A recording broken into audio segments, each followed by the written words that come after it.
तीन बेटियों का बाप। भावेश अपने माता पिता का इकलौता बेटा था, इसलिए शादी के बाद से ही माँ प्रमिला का हमेशा यही दबाव रहा कि अब तो बस जल्दी से बहू की गोद भर जाए और वो अपने गोद में पोता खिलाए। इसलिए शादी के 2 साल बाद वो बहू साक्षी से कहती है, साक्षी बहू, शादी के 2 साल हो गए हैं, बहुत इंतज़ार कर लिया भाई मैंने। अब तो मुझे भी जल्दी से कोई दादी कहने वाला आ जाए बस। वक्त का क्या भरोसा है बेटा, आज हम हैं कल नहीं। अपनी आंखों के सामने अपना वंश आगे बढ़ते देखना चाहती हूँ, और क्या। सास प्रमिला की बात घर में जैसे पत्थर की लकीर थी। कुछ ही दिन बीते होंगे कि बहू साक्षी ने आकर खुशखबरी सुना ही दी। आपकी इच्छा पूरी हो गई माँ जी, आप दादी बनने वाली हैं। वाह बहू वाह, दिल खुश कर दिया तूने तो। अब बस ठाकुर जी जल्दी से तेरे 9 महीने राजी खुशी बिता दे और घर में एक बाल गोपाल आ जाए। आप चिंता क्यों करती हैं माँ जी, सब अच्छा ही होगा। धीरे धीरे समय बीतने लगा और जल्द ही वो दिन भी आ गया जब साक्षी ने एक नन्ही सी गुड़िया को जन्म दिया। बच्चे तो बिल्कुल मेरे भावेश पर गई है, गोरी चिट्टी, बिल्कुल रुई के फाहे सी। कोई बात नहीं बेटा, चलो एक बेटी हो गई तो घर में लक्ष्मी आ गई। अगली बार तो ठाकुर जी जरूर अपने बाल गोपाल रूप में मेरे आंगन में जन्म लेंगे। हाँ। अरे माँ, अभी तो ये बेचारी पैदा ही हुई है, अभी से आपने लड़का लड़की करना शुरू कर दिया। मुझे कोई फर्क नहीं पड़ता, मेरी बेटी मेरी राजकुमारी है। हाँ हाँ बेटा, क्यों नहीं, लेकिन एक बेटा भी तो चाहिए ना। साक्षी और भावेश की बेटी काजल अब 1 साल की हो गई थी और इसके साथ ही प्रमिला की पोते की इच्छा और भी बढ़ गई थी। बेटा साक्षी, काजल आ गई इस बात की हमें खुशी है, लेकिन अब दूसरे बच्चे की तैयारी करना शुरू कर दो बेटा। एक बेटा तो होना ही चाहिए, तभी तो परिवार पूरा होता है। बेटे की चाहत में दूसरी बार भी बेटी ने ही जन्म लिया और भावेश और साक्षी 2 प्यारी बेटियों के माता पिता बन गए। ना चाहते हुए भी प्रमिला की जिद के कारण साक्षी ने तीसरी बार फिर से चांस लिया, लेकिन विधि का विधान यही था कि तीसरी बार भी भावेश और साक्षी को एक बेटी ही पैदा हुई। अब तो प्रमिला के सीने पर सांप ही लौटने लगे और वो तीसरी बेटी को दिन रात कोसने लगी। माँ, मेरी बेटियाँ मेरा अभिमान है, मैं आपके आगे हाथ जोड़ता हूँ। आज के बाद बेटे का जिक्र मेरे घर में आप ना ही करें तो बेहतर होगा। अरे मैं तो बस इसलिए कहती हूँ क्योंकि इन बेटियों से तेरा वंश आगे नहीं बढ़ेगा। एक बेटा तो होना ही चाहिए। तो आप क्या चाहती हैं माँ जी? बेटे की खातिर मैं एक के बाद एक बच्चों की लाइन लगाती जाऊँ? ईश्वर ने हमें जो दिया अब हमें उसी में संतोष है। हम अपनी बेटियों को पढ़ा लिखा कर काबिल बनाएंगे। बेटियाँ बेटों से कम नहीं होती। बेटे बहू की बात सुनकर प्रमिला मुंह टेढ़ा करके वहाँ से चली जाती है। समय अपनी गति से बीतने लगता है और तीनों बेटियाँ सयानी होने लगती है। माता पिता के मार्गदर्शन में तीनों ही अपने स्कूल में बहुत अच्छा प्रदर्शन कर रही थी। साक्षी, मैं सोच रहा हूँ कि बड़ी बेटी काजल को ग्रेजुएशन के बाद बीएड करवा देते हैं। सोनल तो वकालत कर ही रही है और स्वाति को इंजीनियरिंग करना है, इसलिए उसका शहर से दूर किसी कोचिंग में एडमिशन करा देते हैं। आप ठीक कहते हैं, बच्चों की पढ़ाई के मामले में कोई समझौता नहीं करना चाहिए। जब तक बच्चे पढ़ना चाहें उन्हें पढ़ने दो। अरे बावला हो गया है क्या? 3 बेटियां हैं, सारी कमाई तुम दोनों ने इन्हें पढ़ाने लिखाने में झोंक कर रख दी है। कल को इनके हाथ पीले नहीं करने क्या? अरे मैं पूछती हूँ, क्या ज़रूरत है इतना पैसा पढ़ाई में लगाने की? 4 पैसा हाथ में रखोगे तो ब्याह में काम आएगा। इन्हें डॉक्टर इंजीनियर बना देगा तो क्या ये तुझे कमा कर खिलाने आएंगी? माँ, बच्चों को क्या सिर्फ उनकी कमाई पर हक जताने के लिए ही पढ़ाया जाता है?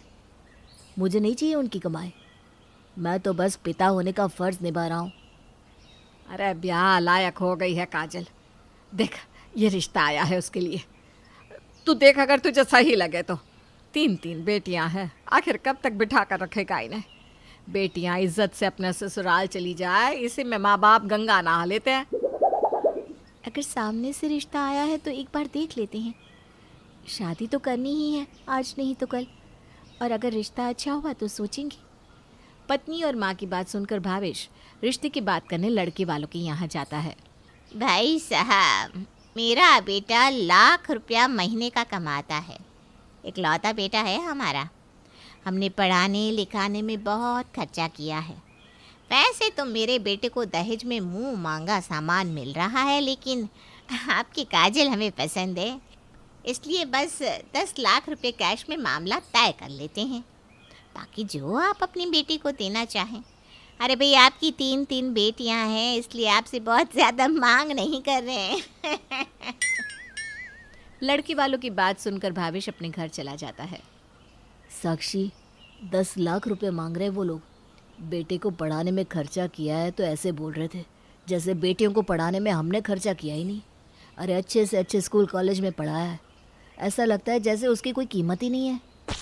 आप परेशान क्यों होते हैं? अभी बहुत रिश्ते मिलेंगे हमें अपनी बेटियों के लिए, सब एक जैसे नहीं होते।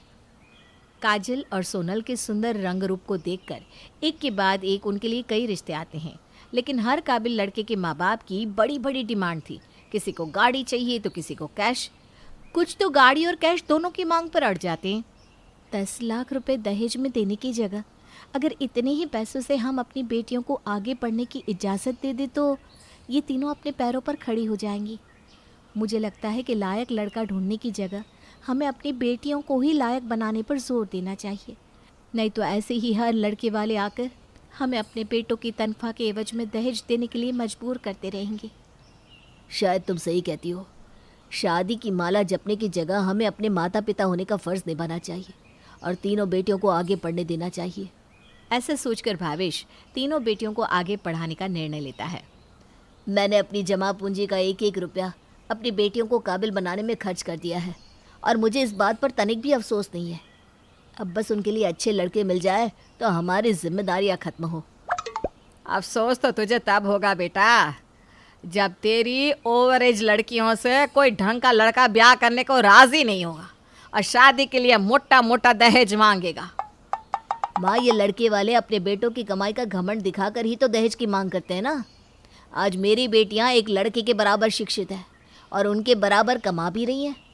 अब तुम्हें दहेज की चिंता करने की ज़रूरत नहीं है। काजल एक सरकारी स्कूल में अध्यापिका बन गई थी। आज उसे देखने के लिए लड़के वाले आने वाले थे। बहुत अच्छी बात है कि आपने अपनी बेटी को अच्छे से पढ़ाया लिखाया है, लेकिन मेरा बेटा तो खुद इतना कमा लेता है कि काजल को नौकरी की ज़रूरत ही नहीं पड़ेगी। अब अच्छे रिश्ते यूं ही तो नहीं मिलते ना भाई साहब।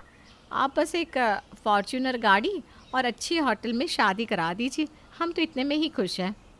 माफ़ कीजिए बहन जी, इतनी महंगी गाड़ी खरीदने के लिए मेरे पास पैसे नहीं है। मैंने अपनी तीनों बेटियों को काबिल बनाया है, वो अपने लिए गाड़ी और घर खरीदने के काबिल है। आपका बेटा अगर इतना ही अच्छा कमाता है तो खुद गाड़ी क्यों नहीं खरीद लेता? मैं दहेज देकर शादी करने के पक्ष में नहीं हूँ। तो फिर बिठा कर रखिए अपनी बेटियों को। 4 पैसे कमाने लगी तो बेटी बेटा तो नहीं बन गई ना। बेटियों की शादी बिना दहेज नहीं होती भाई साहब।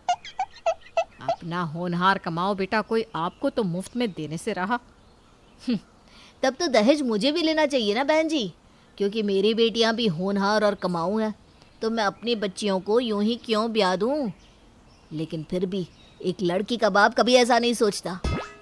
भावेश की बात सुनकर लड़की की माँ अपने बेटे का हाथ पकड़कर ले जाने लगती है। चल बेटा, यहाँ हमारा संबंध नहीं जुड़ सकता। रुक जाओ माँ, भावेश अंकल ठीक ही तो कह रहे हैं।